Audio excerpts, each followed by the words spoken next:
Shalom. First and foremost, I'd like to give all praises, honor, and glory to Yahweh, Ba'ashem, Yahushai, Ba'ashem, Rakakadash, and double honors to the elders and apostles of Great Millstone who rule well, and peace, love, and salutations to the hopeful elect. This is your brother Dawadah from the Men of Valor Camp here in Greenville, South Carolina, coming back with another video on sincerity and in truth. Lord willing, it could be edifying. I have this article from ZeroHedge.com.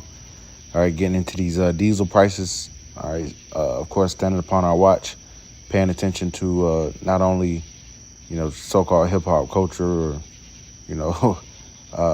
but also, geopolitics. All right, what's going on as far as the different war fronts. All right, tensions going on, but also, economics. All right, Apostle Tahar was actually going into, inflation and hyperinflation and whatnot, in the after camp lesson, so it is something good to touch on as far as what, this economy going down, all right, because that's going to be, one of the dominoes that's going to help bring about the downfall of America, Babylon the Great, all right, the money's going to fail. That's how they're going to be able to introduce that charagma. All right, but it's not looking too good. This is, once again, from ZeroHedge.com. It says U.S. diesel prices surge, anticipating a soft landing. And it says prices for diesel and other distillate fuel oils have surged as expectations for a soft landing and an improving economic outlook in the United States threaten to deplete already low inventories even further. Futures prices for ultra-low sulfur diesel delivered in New York Harbor in September climbed to $135 per barrel on August 9th, up from $95 on May 31st. And I have another article that's going to pretty much go into, how high diesel prices affects the economy, right? So they're saying these diesel prices are surging, and you got all the analytics here. I'll read a little bit. It says prices for diesel and other distillate fuels have been rising much faster than for crude petroleum, widening margins for refiners. So the oil refineries and whatnot, which are mainly owned by Esau Edom, they're making money. All right. So when they say the economy is doing good, or the economy is booming, that doesn't mean that, the citizens are actually doing okay. That just means that, the businesses, capitalism is doing good, big business, so to speak. Esau Edom, he's making money hand over fist. And, the price of everything has been going up. All right, that's what inflation is. You go to the store, and, like a couple years ago, things were certain items, $1, $2 on different food items. And now you go there, it's like, $2, $3. That's inflation, and like Apostle Tahar said, it's really a silent tax on the people, man. Having this money pretty much losing its value, all right, and you having to pay more for the same amount of product. Hey, even regular gas has been going up, but even if regular gas doesn't go up, the average person isn't really thinking about diesel fuel. They're not considering how diesel gas, would affect you overall, maybe even more than just the regular price of gas, right? It says diesel prices are rising as traders anticipate that shortages will quickly reemerge if the economy avoids falling into a recession later in 2023. So they're talking about shortages. Not only are they talking about the prices surging, but they're talking about shortages, which is going to drive the prices even higher because you have supply and demand. These trucks, as I'm going to get into the next article, these trucks are how you get food from your your distribution centers to your local stores, And if you're ever on the road, you'll see a lot of these, Walmart trucks, Publix, we got Publix down here in the South, Kroger, Food Lion. All right, how do you think the food gets there? See, the average person isn't necessarily thinking about that, or how, it could actually be affected to a point where there's no food, because one of the major end time prophecies is what? Famine, right? And famine is going to come about. So, you know, the spirit be on me to go into, you know, dealing with these trucks, because the trucks are like the bloodline of, you know, they're like the blood system, so to speak, of the, you know, of the country, you know, of the economy. And if blood isn't being pumped, you know, throughout, you know, then, hey, the damn body isn't going to, so I can try to choose my words wisely. The body isn't going to function properly, you know. Same thing with America. America isn't, you know, going to be that thriving country that it, you know, people know it to be. People are going to begin to feel some discomforts. So I'm not going to get into all the analytics on this.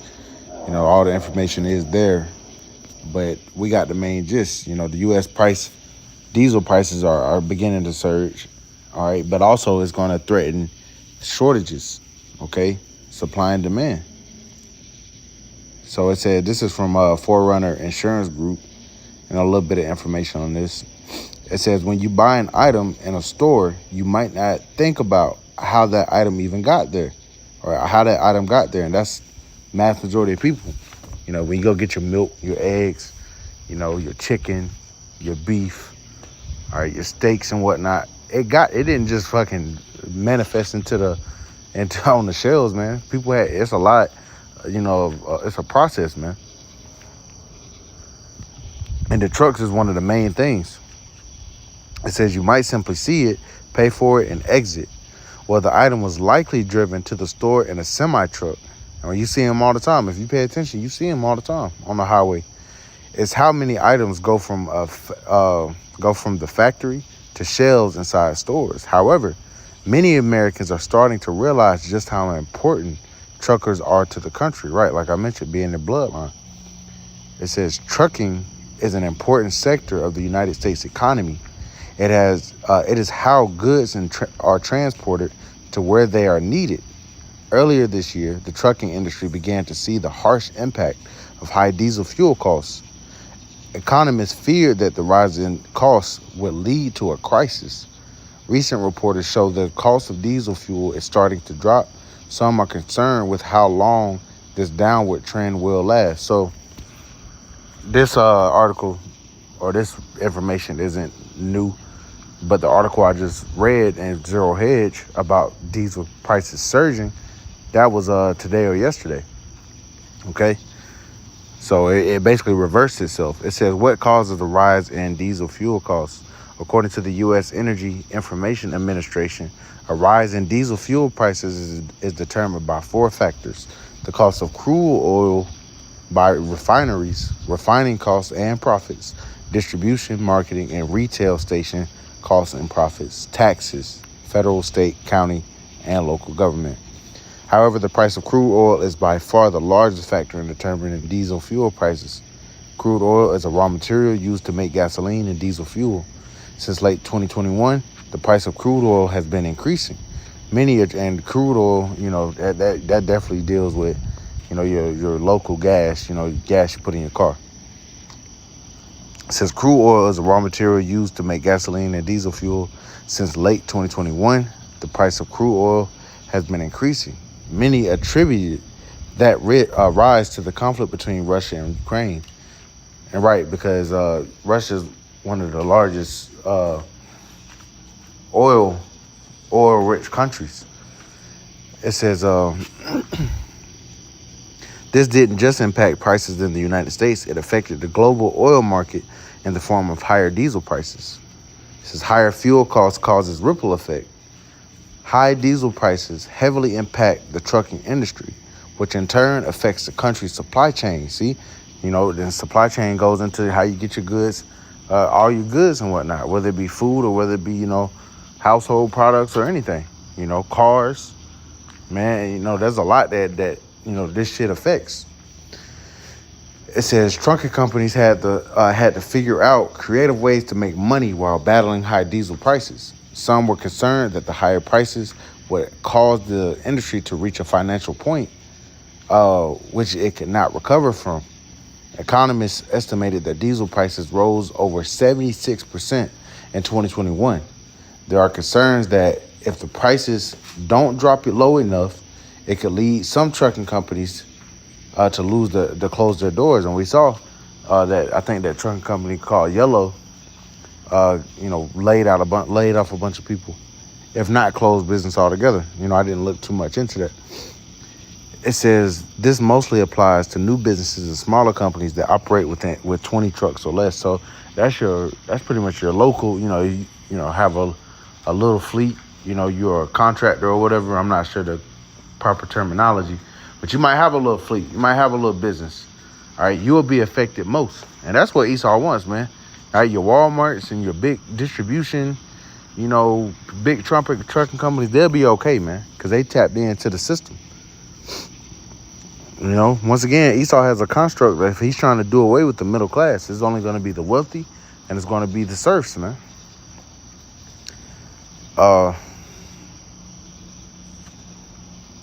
It says some predict that if conditions don't improve, the customers will also begin to see more of an impact. If trucking companies shut down, drivers cannot transport their loads to stores. This means that consumers will not have the items they want and need available on store shelves. And that's pretty much what I wanted to grab. All right, these people, as I'm going to get, they're going to think themselves to be in good case. All right, the scriptures say, suddenly shall the full storehouses shall suddenly appear empty, be found empty. All right, what does that allude to? Famine. All right, the average person isn't growing their own food. All right, they're going to their grocery store to, hey, we got to go to our enemy for the one of all things. But this is how Esau set it up. All right, and it's going to be a snare to these people, because when these people don't have access to food, this gluttonous ass society, man, they're going to lose their minds. So getting into it, this is 2 Ezra chapter 16, and we'll go right to the point. In verse 21, it says, behold, victuals shall be so good cheap upon earth, that they shall think themselves to be in good case. And even then shall evils grow upon earth, sword, famine, and great confusion. So these people think that just because, gas was, had went back down and the price of food pretty much was stagnant for a little while, that they thought they were good. But the Lord said, even then shall evils grow upon earth, meaning bad times. All right, the sword, famine, and great confusion. And famine is going to be a major factor, man, as we're going to read.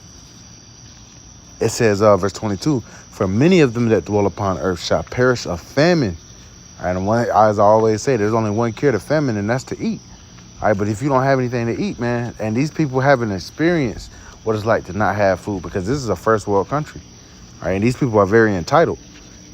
Like I said, they're gluttonous, they're entitled, and they're impatient. All right, that's the spirit of Esau.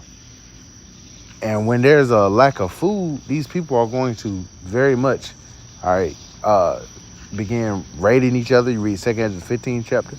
All right, they're gonna, spoil people, their neighbors' goods for the lack of bread and for great tribulation. All right, these people aren't gonna be so friendly anymore, man. These people will end up eating each other. Cannibalism is coming back, and famine is a major end-time prophecy that the Lord is going to bring upon this place, man. It says, verse 22, for many of them that dwell upon earth shall perish of famine. So there's going to be many people, and that's a low, slawn out death. That's a low, slow, drawn out death. You don't know when you're going to perish.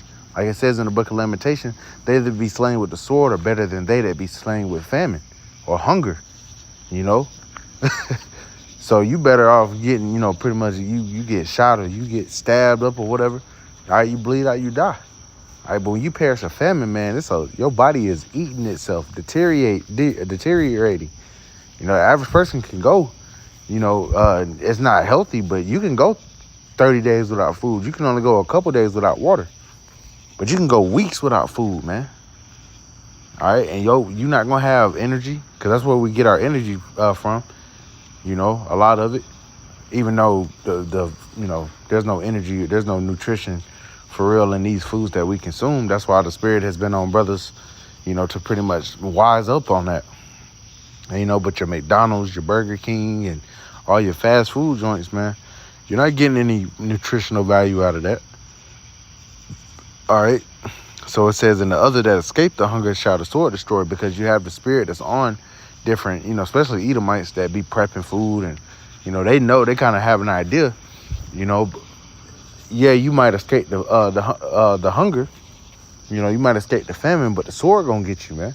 All right, the troops could bust down your damn shit, or the Lord could, you know, how you get put to death, and you know, you reserve that food for a man of the Lord. You know, and that's pretty much the point. I wanted to grab mainly those 2 chapters because the price of diesel going up, and they're talking about a shortage, man. All right, it affects these trucks, and these trucks, if they can't get where they need to go, the goods and services stop here, man. The goods stop, man. And when the goods stop, one of the main goods is the food. All right, you people gonna fucking starve, man. You people are gonna starve. And once again, that's prophecy being fulfilled. So our Lord Williams Edifying, I want to give all praise, honor, and glory to Yahweh, by Hashem, Yahushua, by Hashem, Kakadash, and double honors to the elders and apostles of Great Millstone who rule well, and peace, love, and salutations to the hopeful elect. To the next time, Shalom.